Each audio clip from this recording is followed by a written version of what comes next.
Hi everybody, it's Becky here. Today I'm going to be showing you how to make a vine wreath. You see a lot of grapevine wreaths in the store and such. However, I haven't decided if it's a blessing or a curse yet to be covered with vines along my fence line.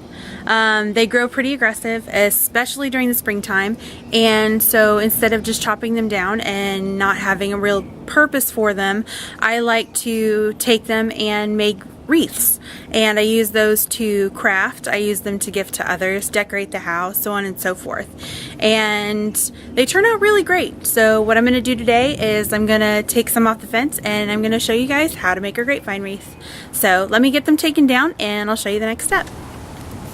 Okay, so as you guys can see at my feet, I've got a ton of the vines that have grown on my fence line.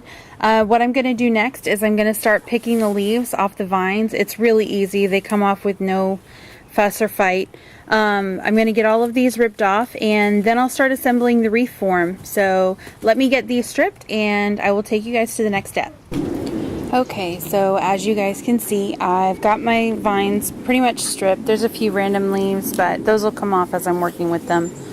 So right now you can see that a bunch of the vines were kind of pulled, all twined together. That's actually going to be what I'm going to use as a starter. I'm going to try to get this set up so you guys can actually see me doing it in the process instead of just step by step like I had done it in the past. So let me get myself situated in the camera and we'll see if we can show you guys how to do this. Okay, this is about the best angle I can get, but I think I can show you guys pretty well what I'm going to be doing for the next step. Okay, so as I said, I have a string of vines that actually grew together like this, which was pretty convenient. I can usually find 1 or 2 starters of these when I'm harvesting vines, so I'm really excited, especially since I wanted this one to be a pretty good size. Okay, so what you're going to do is take your bunch of vines. I have the other single vines down on the ground and I'm going to be grabbing those as I need them. But your first step is going to be to get the ends of your vines. They're all going to be different lengths, but that's good. You don't want to show where there is a starting and stopping point in your wreath vine. You're going to first decide on how big you want to make it, and that's going to determine how tight your wreath is going to be. I want a pretty big one because it's going to be going on my front porch. I'm going to be decorating it with some American flags and whatnot for Memorial Day. So what I'm going to do, I don't know, I think this is a good size to start with. I don't even know how big this is. Maybe a foot in diameter?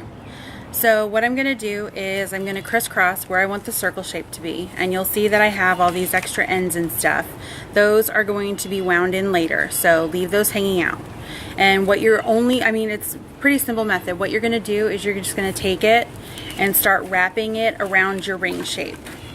And what you're doing right now is you're just strengthening your form, deciding, what size it's going to be, and you're going to help strengthen it by wrapping this thick vine rope, we'll call it, around and around your wreath form. Now you'll see as I'm going around there's all these pieces sticking out. What you're going to be doing after you're done wrapping, and I'll show you, is you're going to be wrapping them the opposite way, and it'll give extra strength to your wreath as you go around. So we're almost to the end of this piece.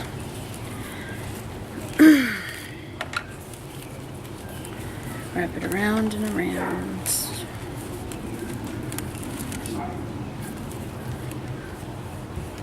Almost done.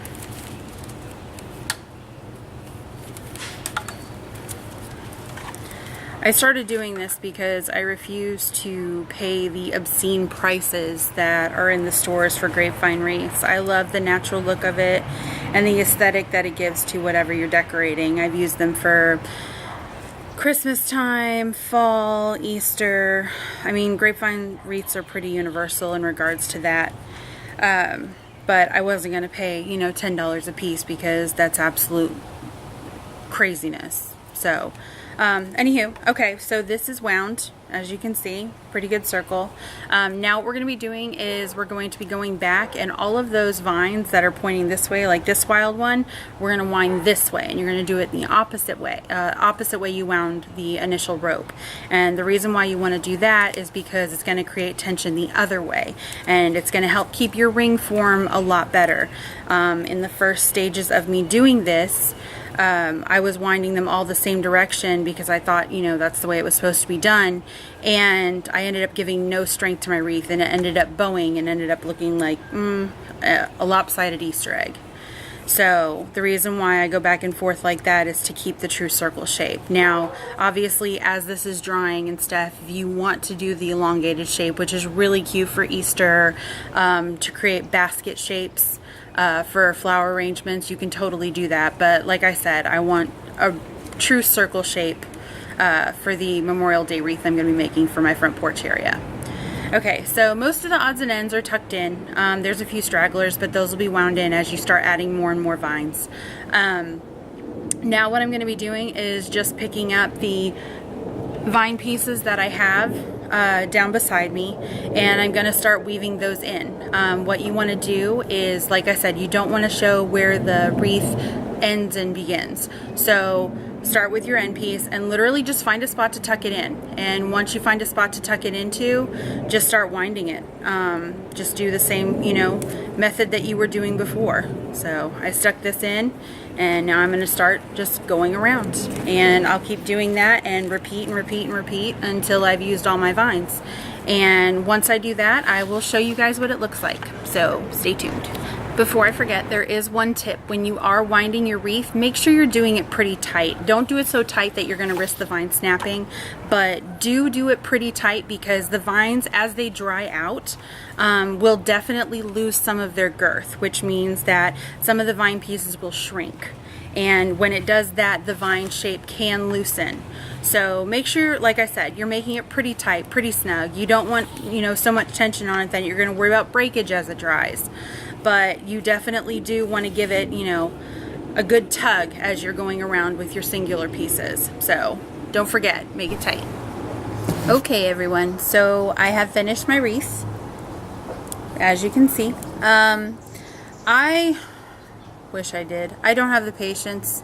One of the best tips I can give you for keeping the shape of your wreath is to lay it flat and let it dry.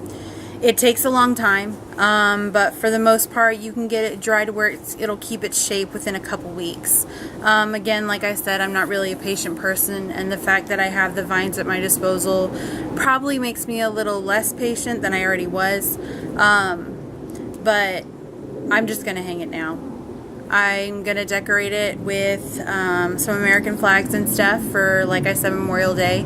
It's officially the first day of May here, and so I want to get my decorations up since I had to take my Easter stuff down.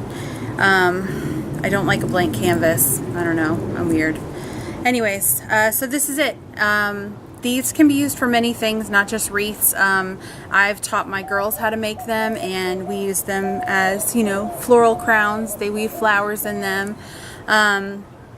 Like I said, you can also do different shapes. You can shape this into an oval, and you can actually weave some of the vines down the bottom half and make a really cute hanging basket.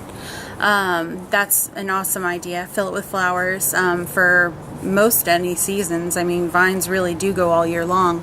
And so what I'm going to do is I'm going to get this decorated, get this hung up, and I will show you what it looks like. So stay tuned. Okay, you guys, I am all done decorating it and getting it hung up, and I am seriously stoked. I am so proud of how this came out.